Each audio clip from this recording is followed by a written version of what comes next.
Hi there. So, extensions. The way that I teach extensions, I start usually with just the bow. So, I tell people, hold the bow the wrong way, with the hair pointing to the right.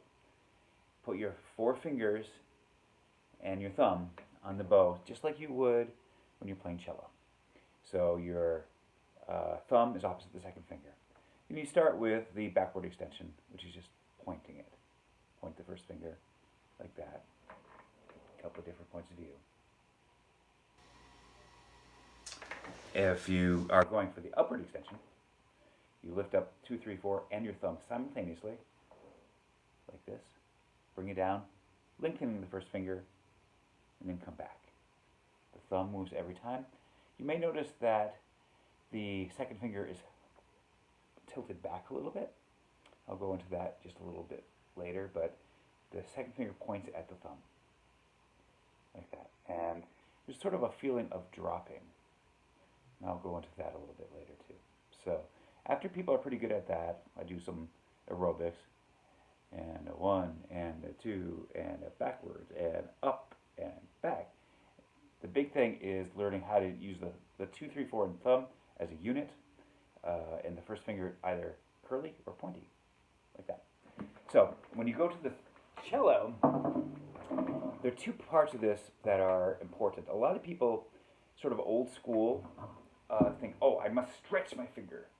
And so they have their fingers nice and upright and perpendicular, and then they have to do that. And that's hard because when you do that, you're using your sideways muscles. I don't know what they're called. There's probably a real technical name for it.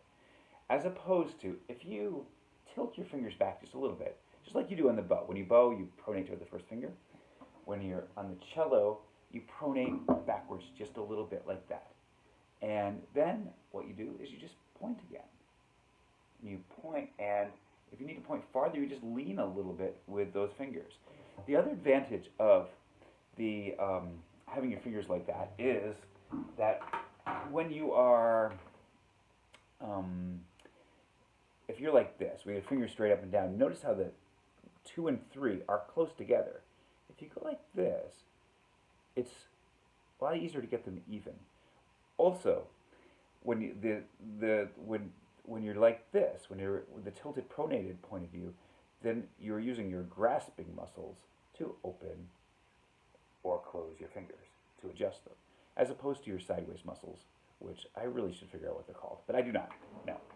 So a couple of other exercises for extensions. One is if you put your first finger on the side of the neck, like that, and then you drop your 2, 3, 4, and thumb at the same time. You will feel that feeling of droppiness, like that. Notice that your thumb is going pretty far. So your second finger is tilted back toward the first finger, and your second finger is still pointing at your thumb. So that feeling of dropping, like you're releasing your arm weight is coming down, and that pulls this into extension. Then after that, you can just go up on top of the string and do the same thing. You will feel it unrolling right under the corner of your finger here. And that will, if you can feel that unrollingness, remember the thumb and the second finger, tilt back.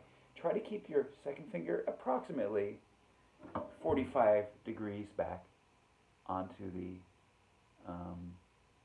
from the fingerboard. And yeah, I think that's about it. That will, those things. The biggest thing is the tilt back and the pointing. I have an exercise that I do where I do an extension. So I do a regular here. So I'm doing a 4, a G, and an A. Then I reach back to the extension, which is the A flat, and then a double extension. And if by just leaning this really far back, you can get that far, even with little teeny weeny hands like me. So, if you have any questions, let me know.